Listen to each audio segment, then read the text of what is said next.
What if the greatest problem in history wasn't a lack of genius, but the world not being ready for it? Today, we're going to meet for women whose minds were so far ahead of their time that society tried to erase them.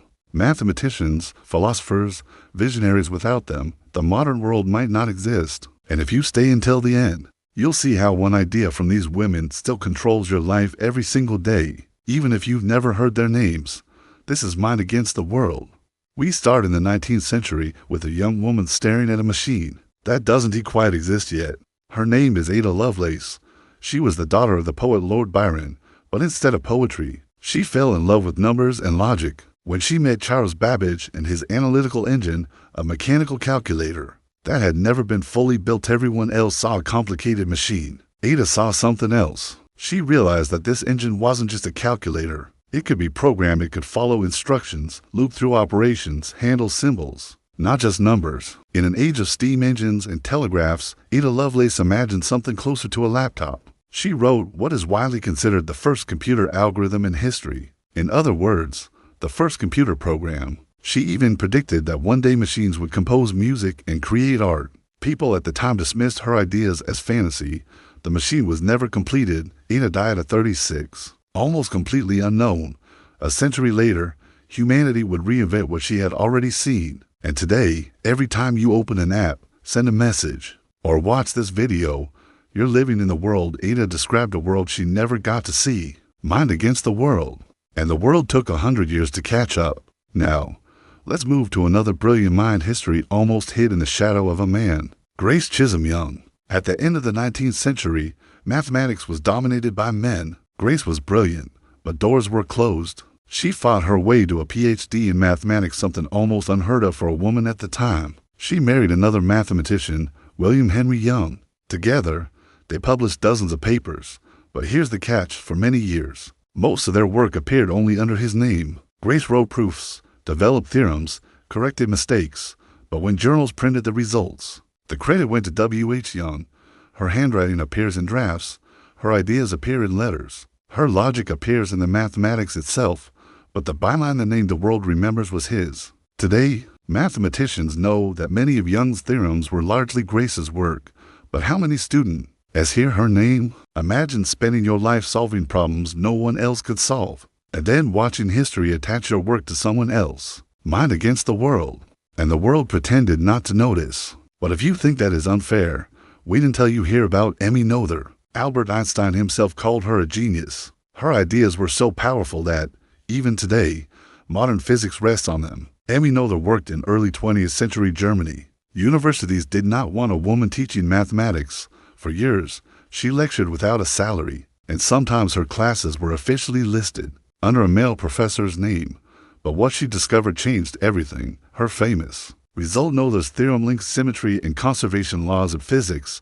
It basically says, every time you see a symmetry in nature, there is a hidden rule behind it that keeps something constant. Why does energy stay conserved? Why is momentum conserved? Why do the laws of physics work the same today and tomorrow? Emmy Noether gave us the deep mathematical answer. Without her, modern physics, including quantum field theory and general relativity, would be incomplete.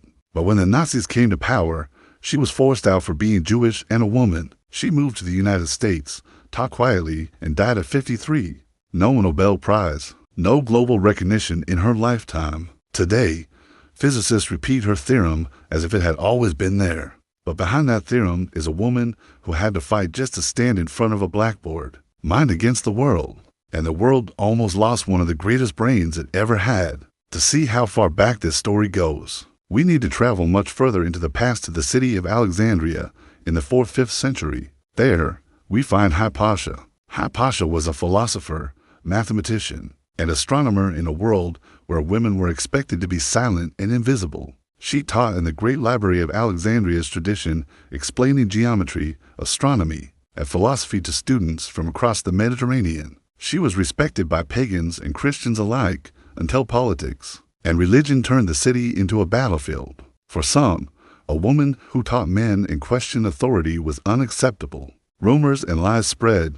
She was a witch, a heretic, a danger. One day, a mob dragged her from her chariot. They killed her brutally in a church, destroying not only a life, but a symbol of knowledge and free thought. Many of her writings are lost forever. We know her mostly through the words of others, some who admired her, some who hated her. Hypatia's death is often seen as the moment when a light went out in the ancient world, a reminder that knowledge is fragile and that a single act of violence can set history back by centuries. Mind against the world.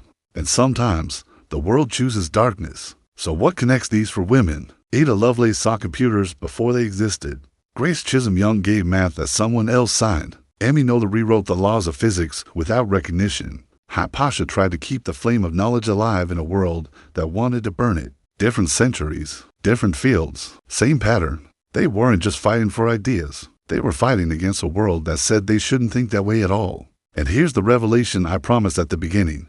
Today, every time you use a computer or a smartphone, rely on GPS or any modern technology based on physics, or trust the logic that keeps planes in the sky and power grids running, you are depending, whether you know it or not, on ideas born in the minds of people the world tried to ignore. That's the real mind against the world. The world can resist, delay, or even destroy a person, but it cannot stop a truly powerful idea once it escapes into history. So maybe the real question isn't, why weren't these women recognized? Maybe it's this, who are we ignoring today that future generations will call a genius? If you believe these stories deserve to be heard, leave a like, share this video, and subscribe to Stories Off the Map, because the world is full of brilliant minds, and our job is to make sure they are never forgotten again.